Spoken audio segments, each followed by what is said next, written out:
it's kind of me saying to Mel, don't worry, you'll be back on your feet. So it's the classic kind of Melon optimism, really, right until the end, And as I come out the ladies, another woman comes out, and as I look, I'm washing my hands. It's Grace Jones. No way. The first thing she said to me, she went, "I hate you," and I was thinking, "Oh God, Grace is gonna beat me up." George Michael. Yes. I Want Your Sex. Yes. Danced with him to that. Go on. Virgin Radio 80s Plus. Kim Appleby, welcome to Virgin Radio and Virgin Radio 80s Plus. Hello. Hello. Look at this smile. I've always wanted to meet you. This is a thrill. I'm going to fanboy it all over you. Fanboy, did you Yeah. say? I've never heard Well, that. there we are. Fanboy. How lovely. A new word. How you doing? I'm really well, actually. Yeah, I'm really look amazing. well. Thank you. You do. Well, I did put a face on for you, honey. Oh, bless you. Yeah, I did scrub up for you. No, we were just chatting a moment ago, and I said, save this for the interview. How difficult is it to put like a list of 10 tracks together from the 80s? Steve, it was almost impossible. I mean, really, because, in the 80s, back in the day, you didn't just have to go through the top 10. It was like the top 40. You were spoilt for choice, so when I was looking into my top 10, and I've missed out so many people, it's like I was in bed the other night, I was like, I forgot to put Earth, Wind and Fire in there. I forgot to put Terence Trent D'Arby in. I forgot to put Chic in there. But it was almost impossible. So I was thinking, okay, let me pick tracks that kind of changed something for me at that moment in my life. Yeah. Because really, if I was to go through my favourite 10 tracks of the 80s, would be here all day. I mean, saying that, they're brilliant. And we're starting off with Madonna. Yeah. Tell me about Madonna. I mean, tell me, are you a fan? Okay. I became a fan, actually, because on the first album, her first album, I think, had Borderline Holiday and Get Into the Groove. Maybe, I'm not sure. This is like a Virgin territory, isn't it? The Virgin album. Yes, I think no. The first album was just called Madonna, I think, wasn't it? And then the second one, I don't know, Steve. You know more than me, honey. It's your job. But Material Girl was the track that turned me on to Madonna, because up until that point she had Holiday, Borderline, and I kind of quite liked it, but I didn't really pay much attention to her. She was just kind of another artist, if you like. But then Material Girl came along, and that's when my ears just pricked, and I was like, okay, let's see what this is about. I loved the groove, and of course when I checked it out, it was Nile Rodgers that produced it. Yes, it was, of course. Because it was a lot more funkier than what she had done before. What she had done before was great pop, like Holiday, great pop track. But this was just a little bit more edgier. And then, of course, it was because Nile Rodgers was on the production. And that's when I started to pay attention to Madonna. And it would seem like, looking back at the time we're talking about, there was almost for Madonna like a conveyor belt of amazing songs, Yes. like one after the other, all contained within about a decade. And then after Vogue, maybe it was a little bit more kind of looser, and it took longer for the big hits to come. But she ruled the roost. She really did, and it was. You're right. It was back to back, and she was working with some great people as well. And she was very visual. I mean, she was very unusual at that time because, apart from, say, Kate Bush, who was very theatrical, and Madonna kind of took that as well. And, the video to Material Girl. It's the Marilyn Monroe thing, isn't it? It's just genius. It's great. So, yes, Material Girl was what turned me on to Madonna. And from then, I've seen her twice. Which shows can you remember? Wembley Stadium. Right. My gosh, which ones was it? Who's That Girl? Right. Who's That Girl? And the other one, what was the other one she did? God, you know what? Because she's had so many hits. Yeah. It's kind of... But the other one was Who's That Girl? And then there was another one, which I can't remember. And you liked it, because it's quite an experience in Madonna Live, it was isn't fantastic. I'm a huge fan, and I kind of go to all the shows and stuff, and they're all different, and, the reaction from the crowd, it's a special environment, isn't it? It was a great... And she's very theatrical. And if if you've seen her, you know the show, the stage production is just incredible. Yeah. So yes, I saw her twice. Never got to meet her though. Would have loved to have met her. And I followed her career. Continued to follow her career after then. I kind of switched off after Bedtime Stories because I loved what she did with Merway.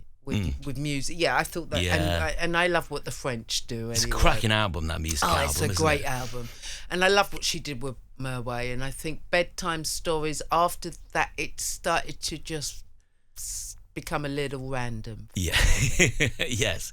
What do you think of The Face, or shall I not ask? Do you know what? I think she's getting a really hard time. I think we should be allowed to do whatever we want to do, and she's happy.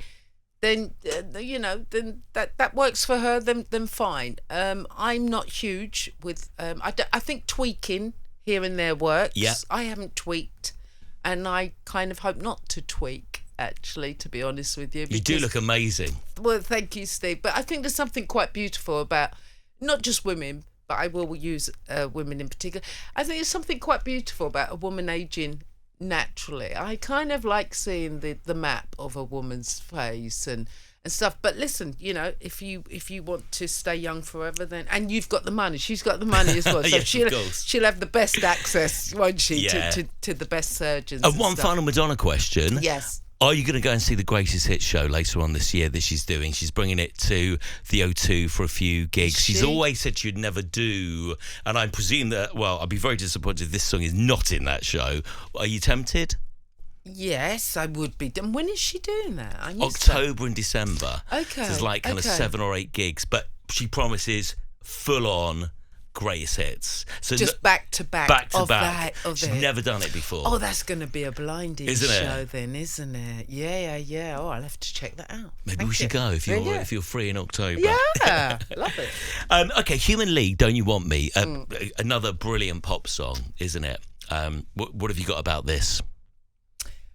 Well, again, up until that point, I hadn't really taken much notice of Human League. But that track, with that bass line, and the synths, and the video. I mean, the video was one of the, I think at that time, the only video that I'd ever watched where it was a film within a film. Do you remember? Because the whole setup very clever, wasn't it? It was very clever. And the whole setup is she's become a movie star, I think, and he knew her before she was a movie star, and now she's huge. She has no time for. But I love his voice as well. But the track itself, I mean, we call them evergreens, don't we? The track is an evergreen. I mean, I defy anyone not to dance when that comes on. I did a few of the 80s festivals about 3 years ago, and Human League closed a few of those shows. And you just go goosey as soon as you hear dun dun dun dun dun. Have they still got it? Dun, dun. Oh yeah, completely. And he's so charismatic. You know, he comes on, he looks a bit like Darth Vader. He's got this long black coat on, and he commands the stage. But this track for me, because back then I was very much into kind of underground music, and I was listening to a lot of pirate radio back then. So for me to kind of like something from mainstream radio, it had to be really, really good. And that was one of the tracks that made me check out the Human League. And I just think it's a classic track. And I think it's very clever lyrically and melodically. It's a classic. And I'm just thinking about when this track came out, the early part of the 80s. What was your life and Mel's life? What were you doing at that time? Because it would have been before you hit the big time. How was life? Well, I think this is 81, isn't it? Yeah. Yeah, it's 81. So 81, I was working in a factory as a 5-thread overlocker.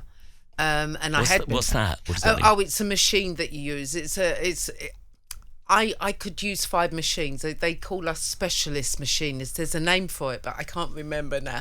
But we're specialist machines because I can get off the overlocker, which is the thing. It's a thread that goes on the edge of your clothing to keep so it doesn't fray. Gotcha. So if you look at your clothing, you'll see this kind of zigzag.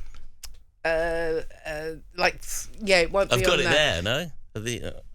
Kind of. Well, what it does is it stops your clothes from flying. So I do that, and then I go on the button on machine. There was a name for us. I was a great machinist, basically. And so I was doing that. Mel, my gosh, what was Mel there? I think Mel 81. And Mel would still been a spring chicken. Wow. Really. She would have been very young, 81. Yeah. So just living in Hackney. Yeah. Clubbing. London girls To the max. Yeah. Clubbing. Had our finger on the pulse on everything with fashion, music. So a lot of the times when we used to hear the tracks that crossed over to, say, Top of the Pops, we'd already heard them like 6 months ago. Because, so we was always like, this is old. I can't believe people are listening to this.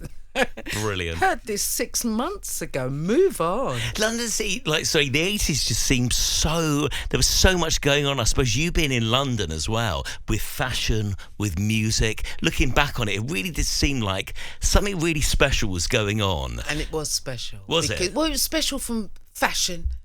Because you kind of made it up as you went along. Because the whole thing about the 80s was not to look like each other. Right. You wanted you wanted your own look, and that's kind of the opposite of today, because they kind of all don't mind look. I mean, with the exception of a few artists, but on the whole, it's kind of everyone's kind of copying each other.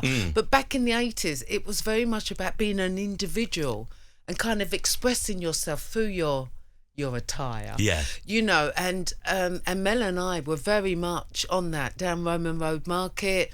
Doing the stalls, grabbing stuff. And when you're on the streets and you're clubbing and, and when I say we had our finger on the pulse, we did, like everyone else does, because you're kind of making ends meet. You've got to make it work. And of course, because you're listening to pirate radio and you're going clubbing, but you're going to underground clubs. You're not going to, like, say, the clubs that, like the Royal in Tottenham.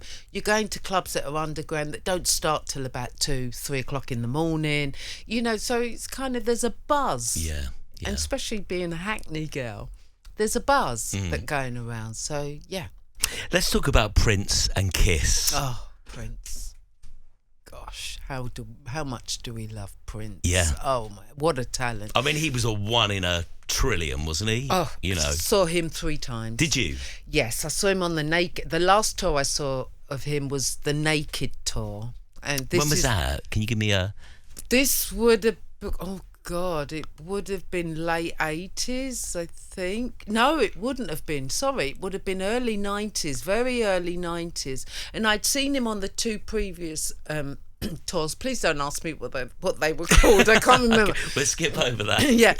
I'd seen him 3 times. On the 3rd occasion, I saw him in the Naked tour. And there's a great story with this, if you'd like me to tell you. I'd love you to. Okay, so we've all got VIP tickets, and we're seated very well. And who was there? Duran was there. It was kind of who's who was there, and we've got access to all areas afterwards. Okay, and of course we're all really excited because we want to meet the man. So he comes on, and it was the Naked tour. It was a stripped down stage. There was because the other 2 was like pyrotechnics, people flying in. I mean, it was an extravaganza. This was called the Naked tour, and it really was. It was just him, the band, and they're just lights. And there was a great part where he goes off, the band goes off, and he stays, and he sits down at the piano, and you could hear a pin drop in. It was at Wembley. You could hear a pin drop. And he sits down at the piano, and of course, Sinead O'Connor has just made Nothing Compares to You huge around the world. And he sits down, and everyone's like, "What's he gonna do? You could hear a pin drop." And he does Nothing Compares to You a cappella on the piano. Oh wow! Oh my God, I've just gone goosey. On the piano, and after Sinead's version, you think no one else could ever sing that. She was meant to sing that song. Well, I'm sorry, he sat there with the piano and he just sang it in that kind of really tortured, that he has a tortured sound in his voice when he does ballads. I love that tortured sound that he has. And he sat there and he did Nothing Compares to You a cappella.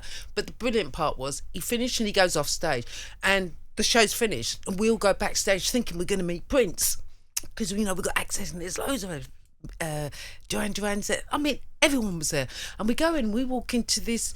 We're backstage now. And we walk into this room that's empty. I mean, completely empty. Yeah. And I've done I hate, because this probably sounds a bit poncy, but I've done like backstage things. Like Lionel Richie. They know how to put on a spread, especially the Americans. Okay, and we walk into the room. And it's empty, and we all kind of stand there, and we're all like looking at each other, going, "Well, we're in the right place." Where is he? Yeah, and no one's there, no rep, no band. It's deadly quiet, and it was his way of having a joke on us. It was called the Naked Tour. So of course, when we went backstage, there was nothing to eat, there was no drinks. It was the naked VIP access all area. How did you feel? You must have been slightly let down. Well, I did say something, but I don't know if I can say this Go now, on. but I did. I turned around and everyone did laugh. I turned around and I went, "What a stingy midget!" Stingy midget. Oh, of course, still loved him, but we did laugh about it. And when you think back, it was genius. Yeah. It was genius because it was the Naked Tour. Mm-hmm. But he issued us all with these lovely VIP access all areas. And then when you go to the room, it was a bare room. And it was a continuation of the Naked Tour. So I thought it was clever. That's very clever. But I love him as an artist.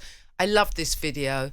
I've never seen a man that can be so effeminate but still incredibly sexy. Yeah, and high heels. And high heels. You didn't care. He was just sexy. No one even looked at that, did No one they? looked at it. He said, we just didn't care. He was just sex on legs. And you knew he was like 5'2", whatever. I was going to ask you, because I'd never seen him in person. How tall was he? Was he?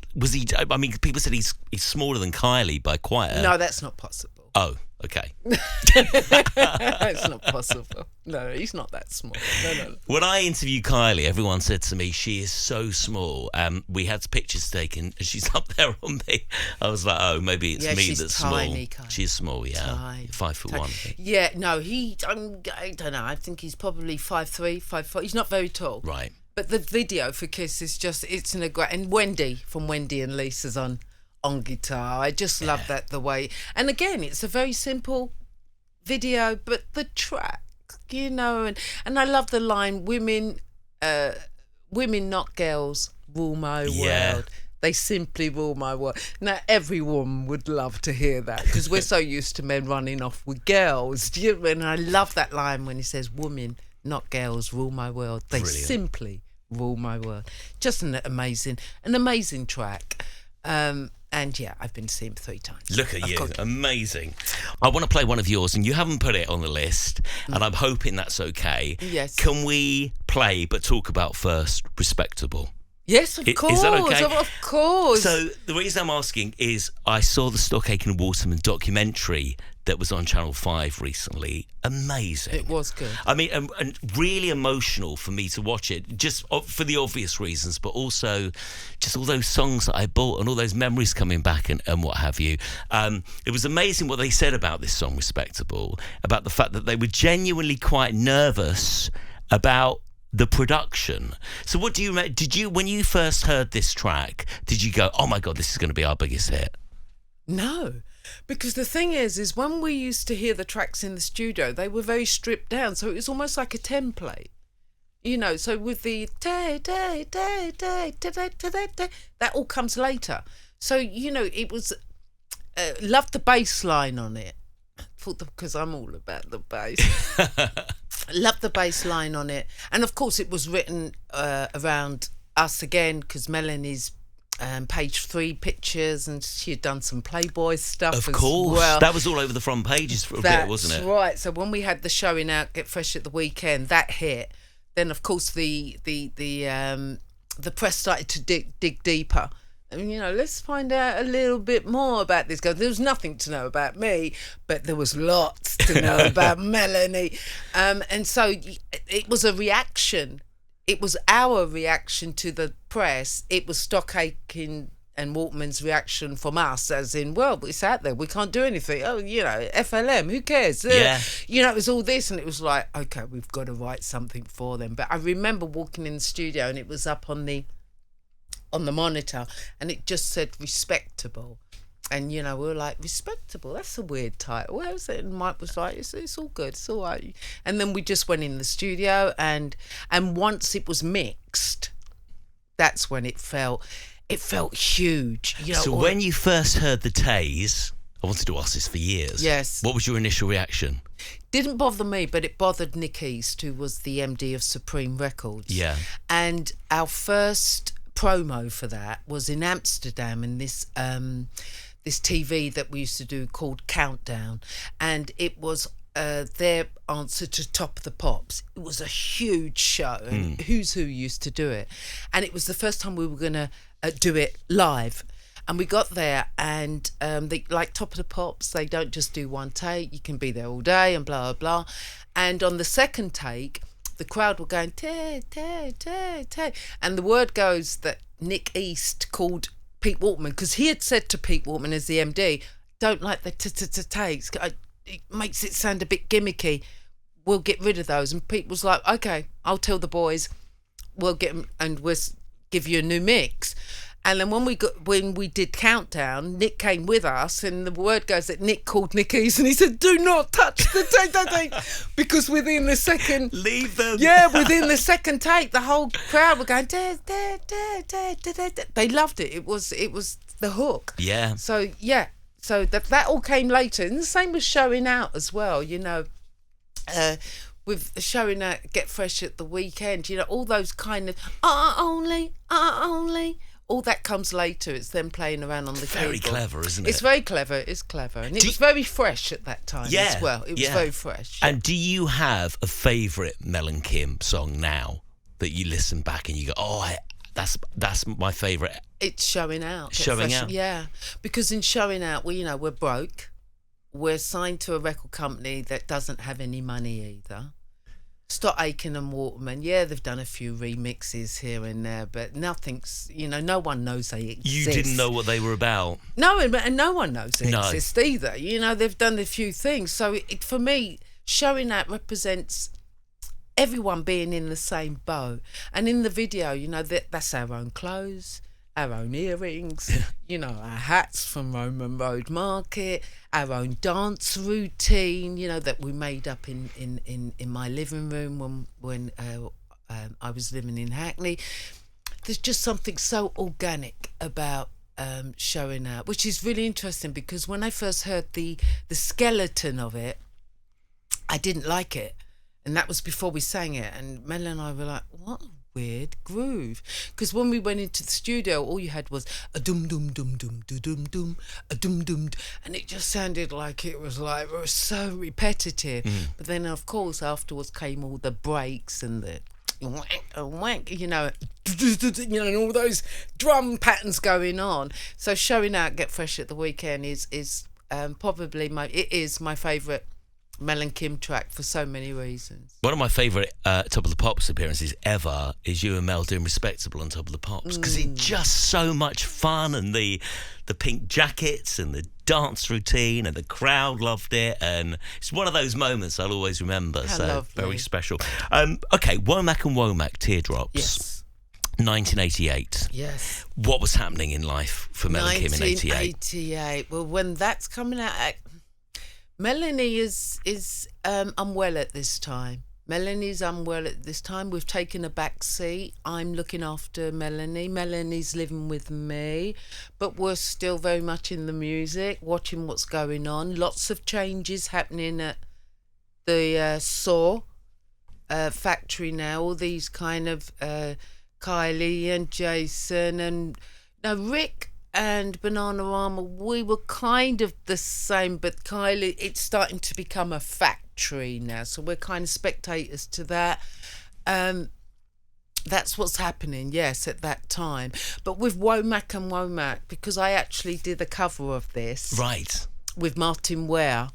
Martin Ware's got his side project, the BEF, the British Electronic Foundation. Oh, okay. Yeah. And he asked me about 5 years ago, because I'd never gone out there and done any of the Melon Kim, even though they'd been asking me from the festivals. 10 years they've been asking me. Right. And I didn't want to touch it, because I was afraid that well, there was two of us, and I just kind of didn't want to tarnish anything that was perfect about it. Yeah. You know, and also it's very emotional for me to go and revisit some of those places sometimes. Yeah. You know, so I turned it down. But then Martin Ware, who I adore, he came through and said, look, I'm doing Henley.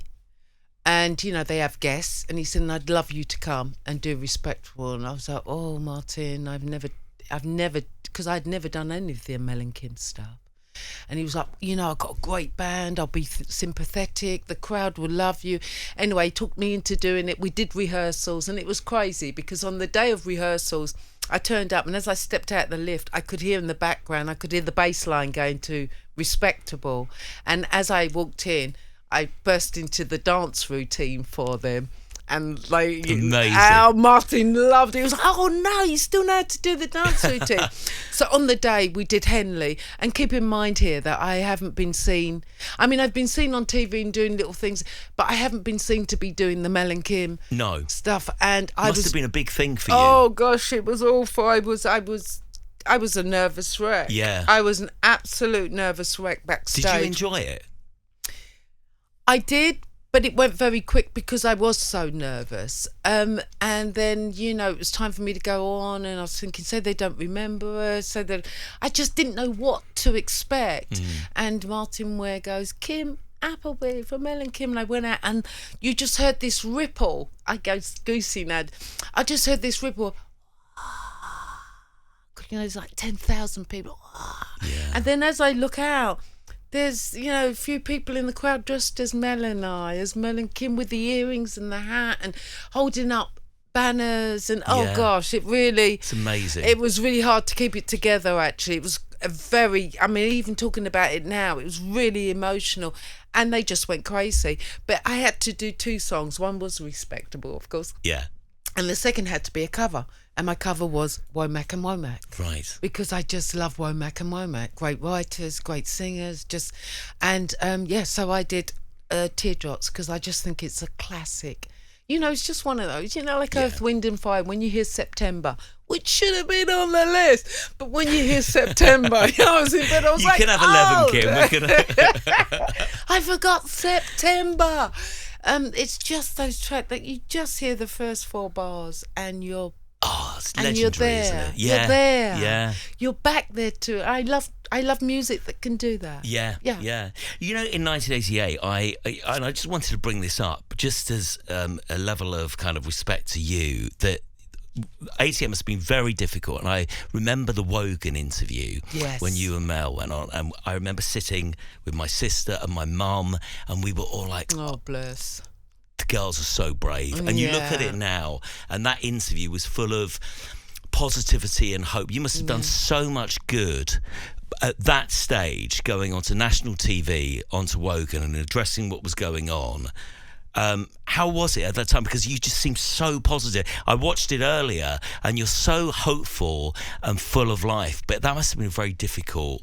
It was a scary day, because up until that point, no one had seen Melanie or I, really. Because you'd hidden away, hadn't you? As in, you kind of dealt with it. You thought, right, we're going to deal with this on our own. Yes, yeah. And Mel was living with me. She had come to live with me because obviously I was doing the hospital visits with her. So it was just better that she stayed with me.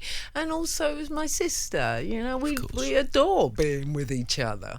So she lived with me.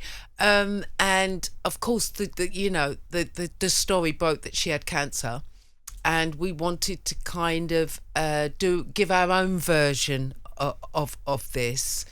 But Wogan was very scary because obviously Melanie was on chemo, and she was on steroids, so she didn't quite look like Mel. You know, she had bloated up. Anyone who knows about that knows that you put on weight, and she had lost her hair, and she was wearing a wig and stuff. But the spirit of Melanie was still there. Yeah. You know, and I think it was, as nervous as it was for us on the day, I think it was a great thing for us to do, because it made us feel like we were kind of living normal again, because up until that point, you know, you hear this from people and you just don't know until you live it. It's where your life just becomes hospitals. That's all you do. And if you're not at the hospital, you're hearing from the hospital. And if you're not hearing from the hospital, you're down the chemist getting more drugs.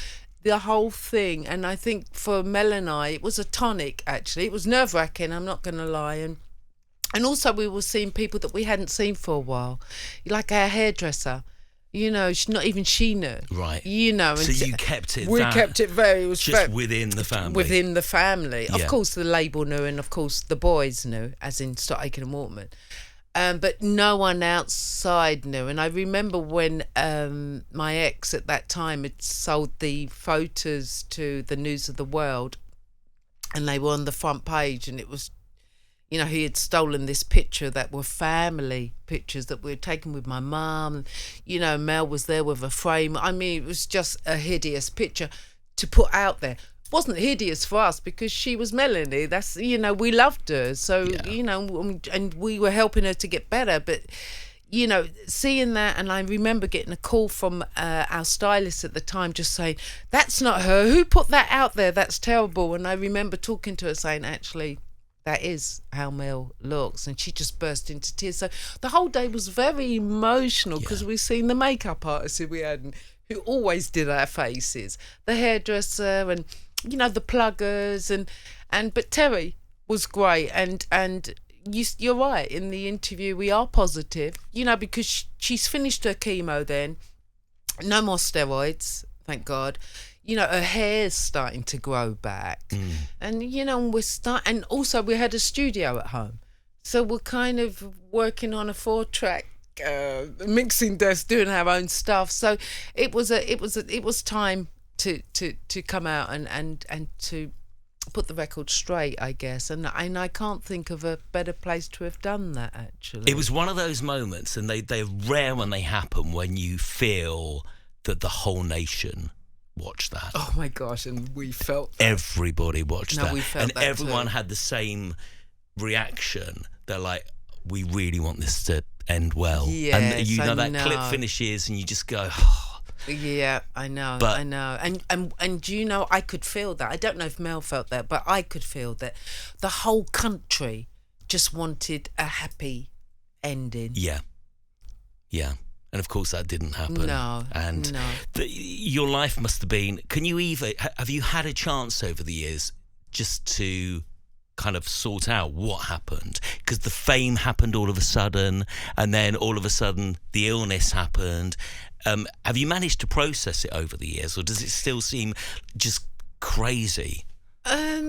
No. See, I'm quite spiritual.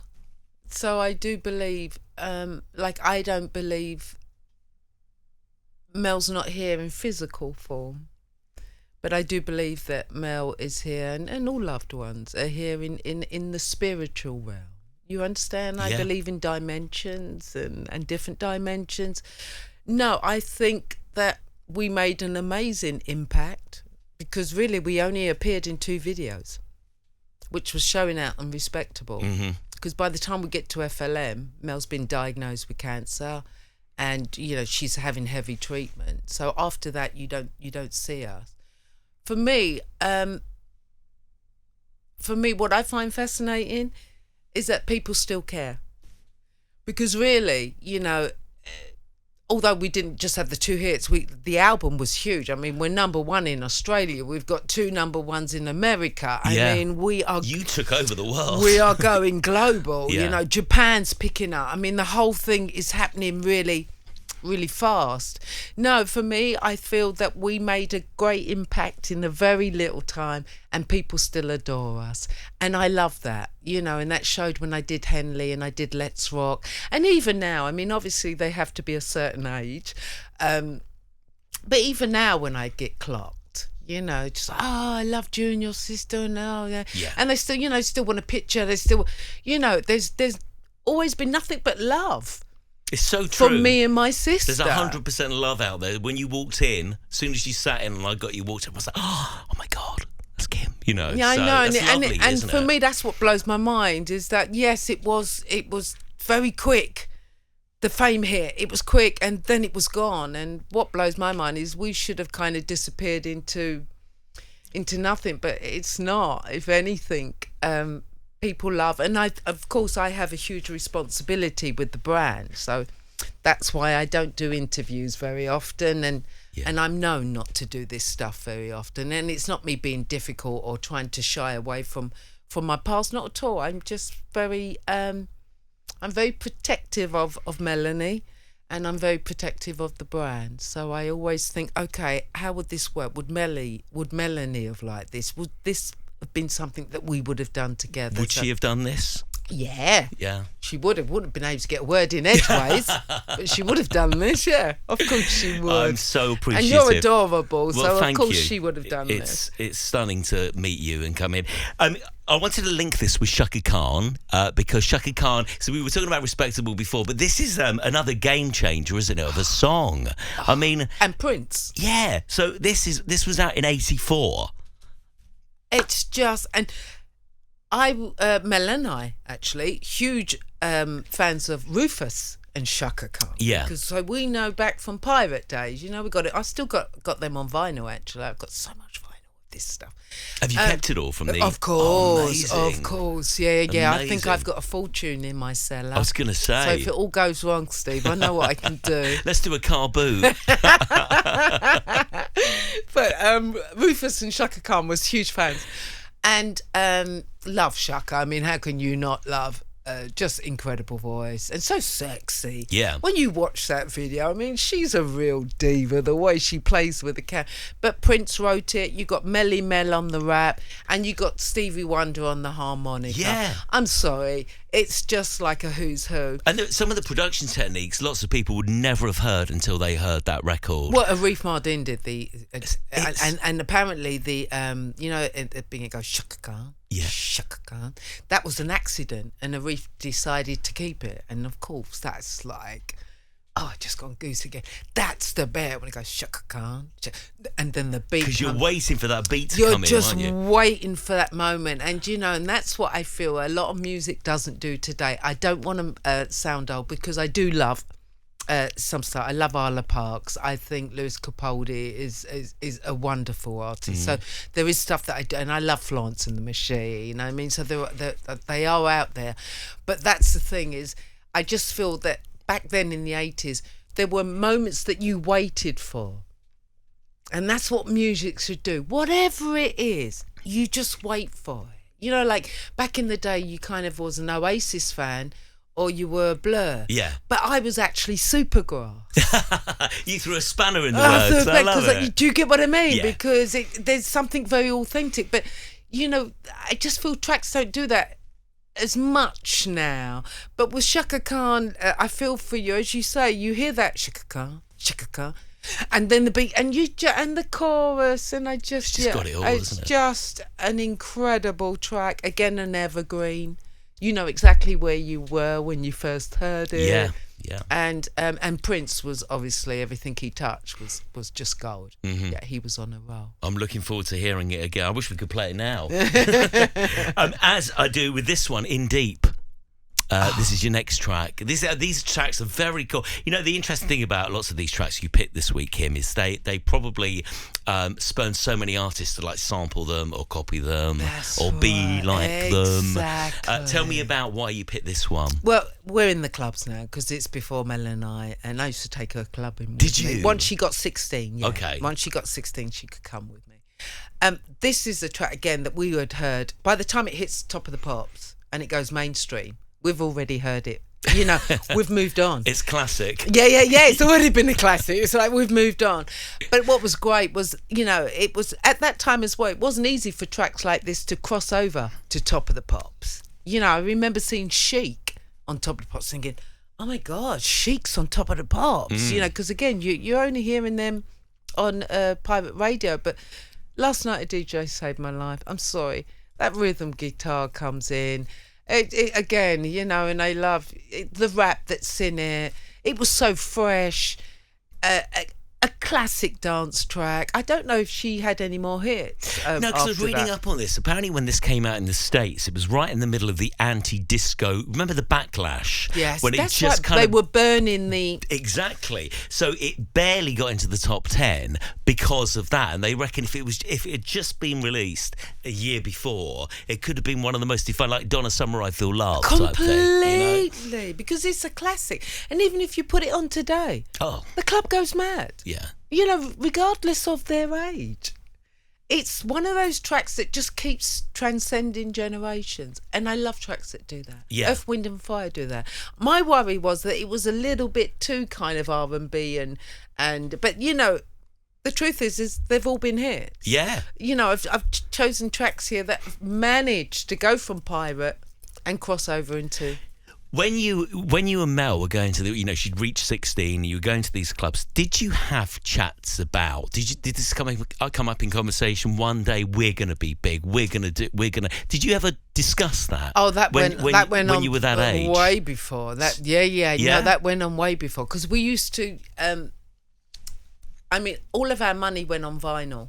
Because vinyl was all you could get then, and I love vinyl. Oh, something special about vinyl. All our money went on vinyl. So whenever, and the great thing about vinyl is you go into the record shop, and, you know, I have a lot of white labels, and you go in, because remember, we're listening to pirate radio here, and they'd have to import it from the US, and that feeling of getting off the bus on a Friday night, you've just been paid, you got your wage packet, and you drop into the record, and you go, is it in yet? It goes, yeah, I'll go get it. And you're waiting there for them to bring this white label, you know, that's just got a stamp on it. And they've only got one copy of it, and you know it's yours. I just love it. And then you go home and you drop it down and you put the needle on. No, we'd always, and Quincy Jones, I don't know if you know the story, but we did a demo on cassette of us singing the Mary Jane Girls songs, because we loved the Mary Jane Girls and all of that, and we put it in an envelope, because he was huge then, Quincy, and we just wrote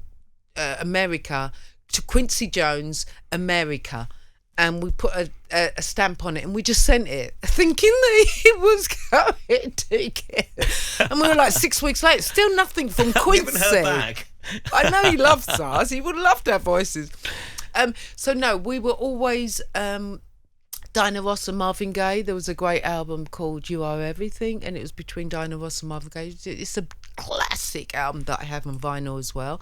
And I'd take Marvin Gaye part, Melanie would be Dinah Ross, and we'd do the duet. So it was always there. It was always kind of, just wasn't pieced together, but we both knew that we wanted to sing. Right. We both knew that that's what we wanted to do.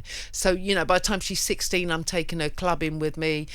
She's now getting in, and of course, because I'm the older sister, she's going through my vinyl as well. So Mel gets to an age, she's earning now, she starts to pick up the baton, and she starts to get the vinyl as well. So there was always music on.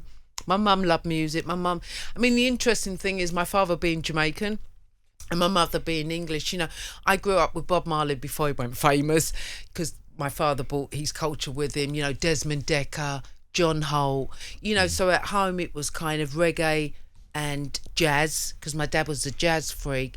But then I'd watch my mum getting ready, you know, putting her makeup on for work, to Radio 1, you know, and listening to, say, Elkie Brooks, Pearl's the Singer. You know, so we grew up with this different sound. There was always music going on in the house. So we were destined to do something. Are you enjoying this? I am. You're lovely. You're very easy to talk to. I'm having such a good time, and you're picking so many great songs. And just when you think we've peaked, Grace Jones is on the list. Grace Jones.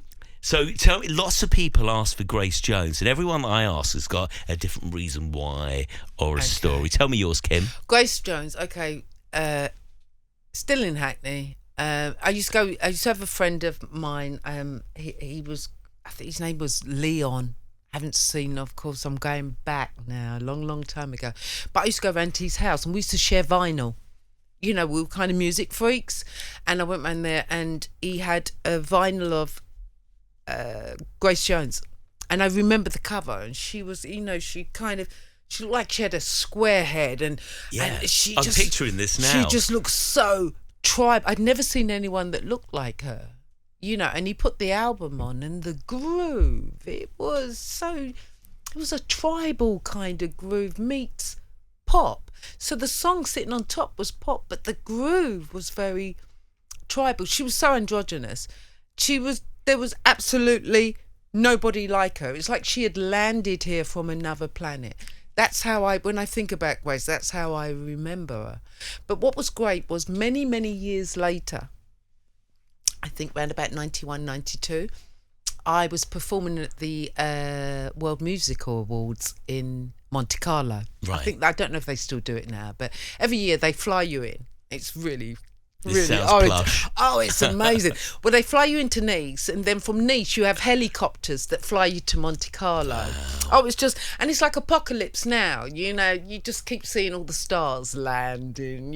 Anyway, I had my band, and that's what we did. So I performed there. It was a huge lineup, and of course it's in front of Prince Albert. I mean, it's in I can't remember what this building is called, but it's very the roof comes off. I can picture this. So yeah, but it's the World Music Awards at Monte Carlo, and the ceremony's finished, and there's going to be a party afterwards.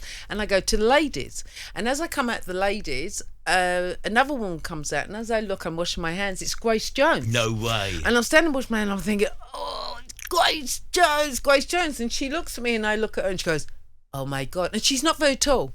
She's actually really? Yeah, I know. She looks like she's 7 foot. Amazonian. Yes. That was the first thing that struck me, is when she walked up, because I'm 5'9". Yeah. So when she walked up to me, I just kind of remembered kind of thinking, she's so small. And she came straight up to me, and she gave me a hug, and she said, I love Don't Worry. And I thought, my God, she knows Don't Worry. She went, let's go dark. No, she went, I hate you. The first thing she said to me, she went, I hate you. And I was thinking, oh God, Grace is going to beat me up. And this is in the ladies, just me and her. She went, I hate you. She went, when I heard Don't Worry, I wanted that song, Let's Go Dance. And off we went and I remember it was like the parting of the Red Sea. We hit the dance floor and everyone stood back, and it was just me and Grace Jones, and she was doing all these amazing theatrical moves, and I was there just grooving, and I just remember thinking, I cannot believe I'm dancing with Grace Jones. Amazing woman. An amazing art. I love her voice. No one sounds like her. No. And I love that. It's the same with Neil Tennant. They've all got their, it's just that sound. And Pull Up to My Bumper. Oh my gosh.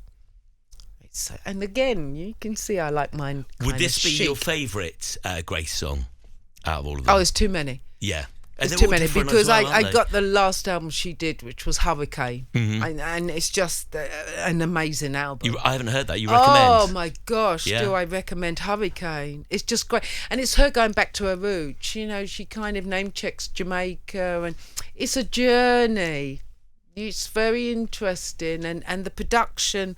And yeah, it's fantastic. I love her. Brilliant. I'm a huge fan. I love her. That's the best Grace Jones story we've had, Harry. That's amazing. Should we talk about the Cure Lullaby? I'm really glad you picked this. I love this. I forgot about this song. This is incredible. Was a fan of the Cures. Used to watch them on Top of the Pops now and again, but loved the look.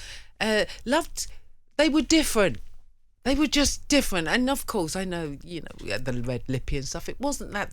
The music was different. But again, what turned me on to them was Lullaby. I just loved this slow groove with great string lines. I mean, that lovely haunting string line. And I thought it was clever that he's talking about the Spider-Man is having me for dinner tonight. Yeah. It's just so... And the video is by...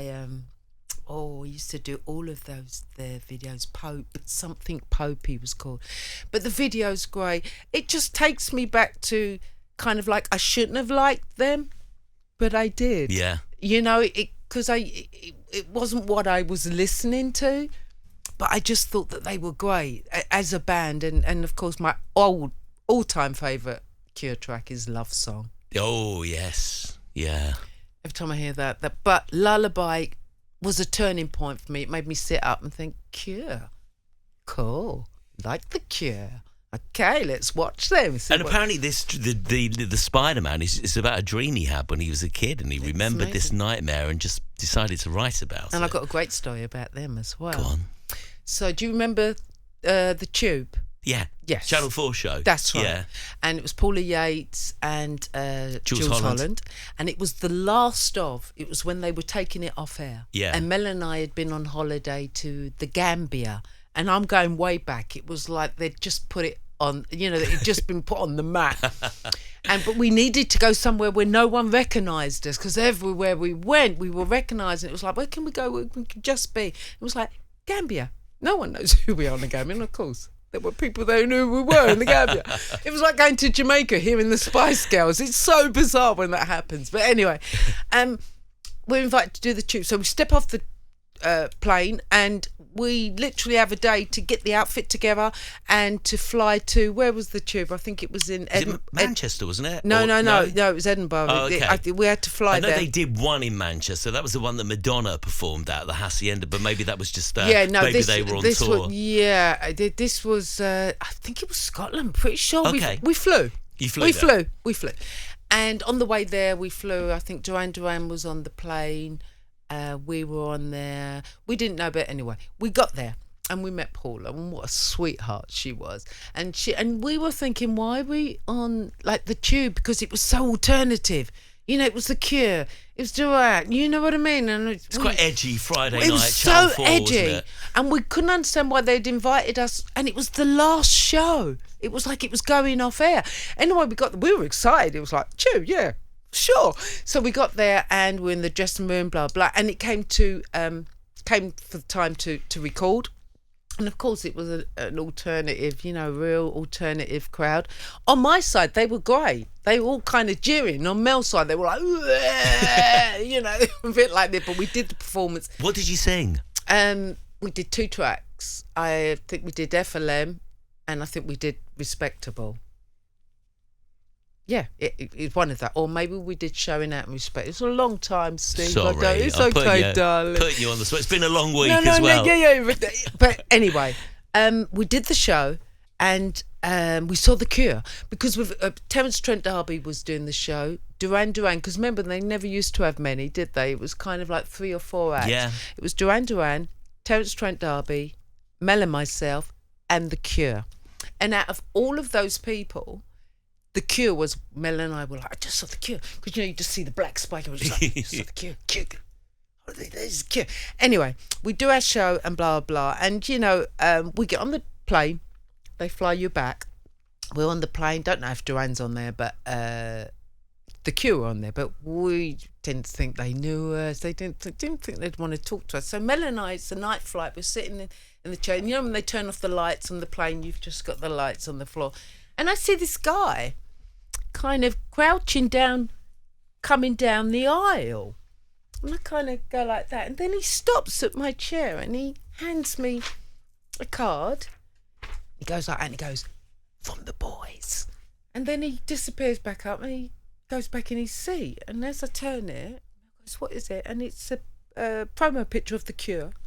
And on it, Robert and the boys have written, Melon Kim, you were fab. We love you. Oh, I've still got it. wow. Of course, I've still got it. And we were just couldn't believe that the Melon Kim, that The Cure loved Melon Kim, Wow. and they'd sent their manager up, and they've all signed it, and it's got kisses all over it. I still got it. It's a black and white picture, so of course, love The Cure. Love amazing. Yeah, Melon Kim, you were fab. They were saying that what we did at the Tube was wonderful, and in interviews as well, Robert's actually said that. He likes Melon Kim out of the roster, you know. Yeah. So how cool I is told that? you, everyone loves you. I think part of it is because you girls are so real and you're still so real. We never you tell change. it like it is. No, you we know. never change. You're, you know, London girls done good, but That's you know right. your roots. Exactly. And, you know, everyone can relate to you. Exactly. Everyone's happy for your success as yes, well. yeah. And people that met us before the success, when they met us after the success, they were like, oh, you haven't changed a bit, so glad, wasn't sure how you were going to be, thought you might be. But no, we never changed because it was something that we loved to do, you know, and something we'd always dreamed about doing. So, yeah. Kim, I've got to ask you, thank you for picking my favourite all-time David Bowie song, Ashes to Ashes. Oh, you love it My too. hands down, no competition. Tell me why, though. Why you love it. Well, you know, before then, and I was very young now when he did Ground Control to Major Tom and I had girls in school. They were all bowed up, they were doing the used to do all the drawings on the face, and it was a very strong look. And I kind of thought of him as a novelty, not in a bad way, but he was like a caricature when he was doing all of that. Because he was playing characters, wasn't he, at the beginning? Yeah, but being young, I just thought he was just unusual, and he was amazing, and I loved the few tracks that he put out. And then, but I wasn't a fan. I wouldn't go and see him. I did have girlfriends just like, I've got to go see him. But I wouldn't go and see him because I wasn't that big of a fan. And then there was a quiet moment. And I think what's incredible about this album as well, it only took 2.5 months to make. Really? Yeah, I mean, now they're in the studio for like 10 years. And it's like, what are you writing? So Ashes to Ashes, for me, again, was a turning point that made me sit up and think, wow. Love the video. And you got Steve Strange in there, bless his. Yeah. And do you know, at the time, that was the most expensive video in the world. Was it? And when you look at it now, it's hilarious, isn't it? Well, it's really different, isn't it? Yeah, it's really different. Time, yeah. But at the time, it was... And I love the groove, the beat, and also, as young as I was, I knew that he was talking about addiction.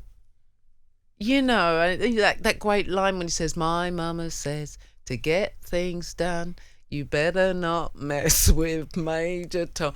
That always stuck in my head. And he was so unusual. He was so different. I'm a huge fan I've got him on vinyl as well. I've got Let's Dance on vinyl. Yeah, I've got the whole thing on vinyl. And that was a turning point, just like Madonna. It was where I sat up and thought, okay. And it's my favourite, one of my favourite, because I've got him, the greatest hits of him on CD. Was it hard to pick one Bowie song for It this? was, yeah. And in fact, I was going to go to the greatest hits of the CD, and I thought, no, don't do that to yourself, because you're going to be here all night. Because it's just, I mean, it's just... I love the way that Major Tom line that you mentioned just kind of goes on and on, that last minute, it's just great. Takes you on a journey, doesn't it? It's just great, and you've got that high synth that goes through, that carries you, and I love at the end the old woman's talking to him, isn't she, as he's walking down and it's a sequel, and artists weren't really doing that at that time, but it was a carry on from Major Tom. He went to space, he's hooked on drugs now. It didn't all turn out well for him. He's suffering from depression, and now and this is what's happened to him. He's a wreck. And I just thought it was so clever that he carried the story through, and genius artist. And I've got to ask, did you meet him? No. Oh. I had to think about that. No. I would have loved to have met. Oh yeah, just amazing. Just an amazing artist. Let's finish your list, because I've got an additional song. We know what's coming. Okay. George Michael. Yes. I Want Your Sex. Yes. Danced with him to that. Go on. This is incredible. So there used to be a club called Brown's back in the day, and it's where we all used to go. Where was that? It was over in the West End somewhere. I don't know, but you can look it up. Yeah. I don't know, but it was where you used to go. And it was cool. They never let any photographers in, no paparazzis, so you could go there and really chill and be yourself. And Who's Who used to go. Terence used to go there. Loads of people. And I'm there one night with a friend, and George walks in, and you kind of all acknowledge each other, like even though you don't know each other. It's such kind of like, hi, everyone knows each other, but doesn't really. And upstairs in Brown's used to be like a real chill out lounge, and I was up there and George was up there, and we ended up talking. We were just sitting next to each other like this, and we were talking music, just talking lots of stuff. And then this track came on, because the dance floor was downstairs, but you could hear the music filtering up. And I turned to George and I said, George, I'm gonna have to go, I love this track. And he said, me too, I'll come with you. And I couldn't believe it. We both went down the winding staircase, and I can't remember what track it was. It wasn't his, but there was this really, and we were on the dance floor and we were dancing, and he was really getting, and again, it was like the crowd all of a sudden kind of parted. It was just me and George a bit like Grace. We were on the dance floor, and then the DJ was so beside himself that he put on I Want Your Sex. And I remember thinking, you idiot. he's going to walk off the dance floor. Because it's his song. Because it's his song. Because people, I don't know, people think that when they put your song on in a club that you're going to go, like, you know, when really all you want to do is dig a hole and die. I don't know why people think that you're going to get off on it. And the DJ put I Want Your Sex on. And I thought, oh, no, he's going to... And he didn't. We danced to I Want Your Sex. And I mean, George was like... Because, you know, he loved to dance. Yeah. George was like really going for it. And again, everyone was... They were all clapping. It was like a wedding. And a lovely guy, incredibly talented. Yeah. A great lyricist. I mean, you've got to remember he came from Wham, which was kind of bubblegum. Great songs still, because he wrote that at a very young age. So he was a proper writer. Yeah. But, you know, and then he had that quiet moment, didn't he, where everyone was like, okay, he's disbanded Wham. What's happening? And then he comes back with this. I mean, it was just... Love the album. Got it on vinyl. Love the album, love the track, love him.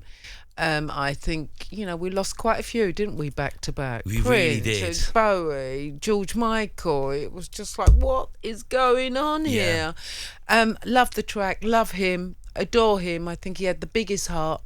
I think also he was an artist that never changed, never forgot where he came from, had a lot of time for everyone.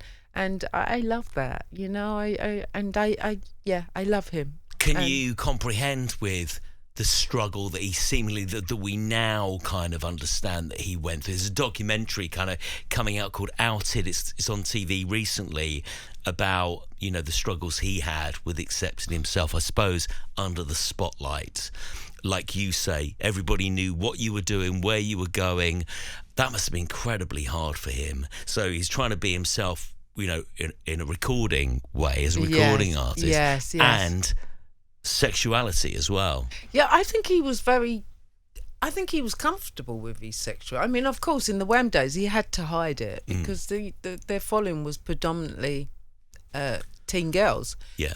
But I think that's what I admired about him, was that he was quite free, you know, and that's what I love about the track. I won't let you down, so please don't give me up. What's it? Faith. Is it on and Yeah. Is it Faith? I can't remember. I'm on heaven. Oh my gosh! I'm singing to it now. No, I have to sing it to get to. But you know, someone will tell you anyway.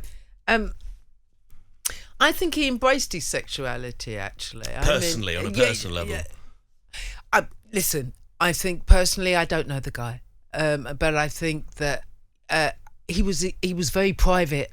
I do know that, and he had a very close circle of friends. You know, not anyone could get into his circle. But I think he was actually quite free with his sexuality. I mean, especially when he got caught, he had to be, didn't he? And I think he handled that great because with the outside videos, it was just brilliant, you know, and the coppers come in. So I think he actually was very comfortable with who he was. You know, where he was in his life, I have no idea. But I think he embraced his sexuality. I think he was very brave because, you know, to walk away from a major, and he did. He took on a major back in the 80s. It was unheard of. You didn't stand up to the majors because they would crush you. Yeah. And he did, you know, and I love the way he writes, you know, sometimes the clothes does not make the man. I don't own you. You don't own me. You know, he's saying he's saying to the fans, you know, I can't be that young boy forever. I can't be, because, you know, the thing with fans is they try to relive their youth through you.